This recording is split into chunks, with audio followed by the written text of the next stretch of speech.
Thank you so much for the nice introduction.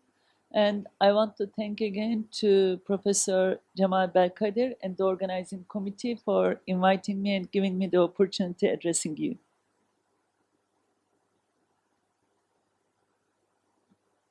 No, this one. As emphasized several times, as we all know, diabetes is one of the largest health emergencies of the 21st century. And with the estimated current numbers and the future projections, it's a major threat to economic growth, national development, in addition to human health. It is said that so many people are suffering because of a condition whose burden could be reduced or prevented by appropriate action. There are mainly three strategies to reduce its burden and maintain well-being and quality of life of people with diabetes. And this is prevention of diabetes, prevention of complications and its progression, and if present, prevention of advanced cases causing disability, like visual loss. I want to start with diabetes prevention. We have a strong evidence base from randomized controlled trials that show that diabetes risk can be significantly decreased in people at risk. But in real life, the global prevalence of diabetes has nearly doubled since 1980. So translation of research outcomes into real life is far beyond the desired in diabetes prevention. We know the risk groups and how to screen for diabetes, but no country has diagnosed every person with diabetes. It is, as Akhtar said, it's estimated that about 193 million people with diabetes are undiagnosed and are therefore more at risk of developing complications. A great concern is that nearly 81% of all people who are undiagnosed live in low and middle income countries. In 1990s, the randomized controlled trials confirmed that intensified control of hyperglycemia and hypertension could delay the onset or progression of long-term complications. These findings accelerated a movement towards intensified risk factor control. But still in 2017, diabetic retinopathy, as an example, is one of the leading causes of preventable blindness in the adult population. And still, one person every 6 minutes passes away due to diabetes-related causes. And close of half of them are under the age of 60 years. So today, we have a good evidence base for diabetes prevention and management. And although political and public health leaders increasingly recognize the need to take urgent action to address the problem of diabetes, the numbers are increasing and more people are suffering from diabetes and related complications. It looks like that this evidence base is not effectively translated into real life, despite of tremendous advances in medical technology, medicines, and medical devices. The gaps may exist due to several issues at different levels, mainly the health system level, at the healthcare professional level, and patients level. And I want to highlight some of them. Throughout the centuries, the healthcare systems have been organized to address acute problems and patients' urgent needs, as they did more recently with AIDS. Diabetes epidemic and related burden cannot be overcome with acute disease reflexes. The current numbers of people with diabetes and other chronic disease are beyond the capacity of the healthcare systems to promote, restore, and maintain health of people with diabetes. In order to meet the needs of people with chronic conditions, an innovative approach has emerged in 1990s and beginning 2000s.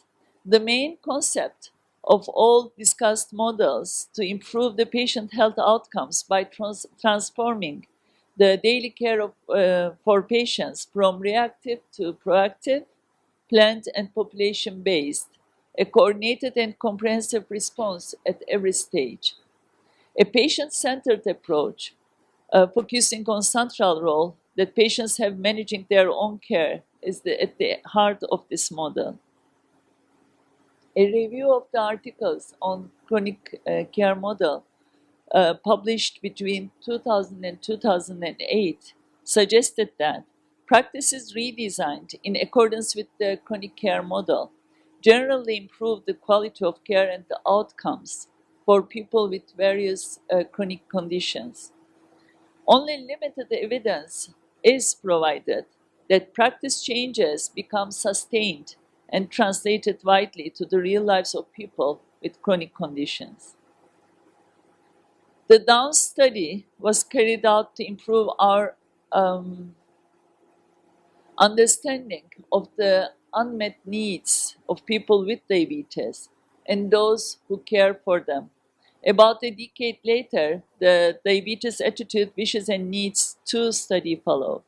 Most respondents reported no access to person-centered chronic illness care with substantial between country variations. Also, the healthcare professionals revealed that only 31% believed healthcare was well organized for managing chronic conditions.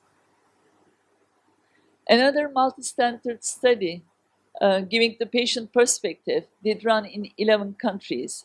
Among patients reporting chronic disease, the survey found sizable gaps in guidance and support in managing their condition. When asked about the patient engagement in care management for chronic conditions, the highest positive responses, with 7 out of 10, were received in patients from Switzerland and UK. Deficits also emerged in access to advice and follow-up between visits for chronically ill patients. A basic component of the chronic care model is the self-management support, which can only be realized with successful patient education programs. Again, in Down 2 study, less than half of respondents participated in any education program with wide cross-national variation. Also, in the healthcare professional survey, 60% of the respondents mentioned need for a major improvement in the availability of self-management education. Access to diabetes education or training programs is also limited for the healthcare professionals.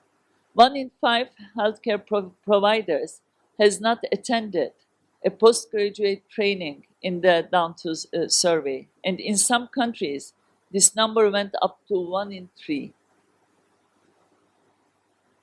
National evidence-based guidelines, protocols, and standards for the management of diabetes are important tools also for improving the care. According to the WHO Global Report on Diabetes, overall 71% of the countries report having a national guideline for diabetes management that is either fully or partially implemented. More than 70% of middle and high-income countries reported implementing guidelines for diabetes management, contrary to less than half of low-income countries. In a study carried out in the Netherlands, they focused on the key recommendations rather than guideline as a whole and explored the barriers to implementation by general practitioners. Within these 3 main categories, the most perceived barriers was lack of agreement with the guideline recommendation. This barrier was mostly related to a lack of applicability.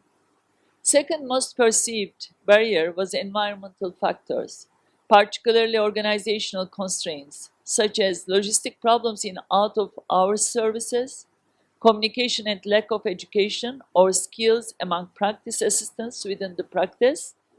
Constraints between the organizations were unclear division of tasks and lack of collaboration with specialists in the hospitals.